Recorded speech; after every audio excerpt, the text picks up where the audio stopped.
মেরুদণ্ড ব্যথা, যন্ত্রণায় কাতর এই থেকে রেহাই পেতে আমি একটি অ্যাকুপ্রেশার পয়েন্ট বলবো, সেটাই আপনি চাপ দেন, এই ব্যথা যন্ত্রণা থেকে মুক্তি পাবেন।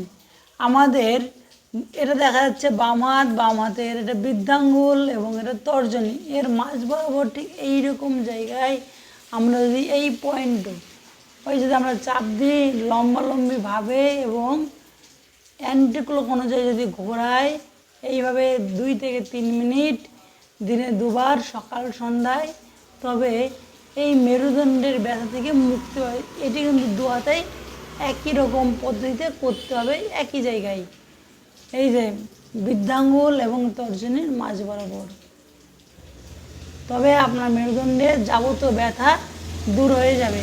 এইরকম ভিডিও পেতে আমার চ্যানেলটিকে শেয়ার, সাবস্ক্রাইব এবং লাইক করে রাখুন।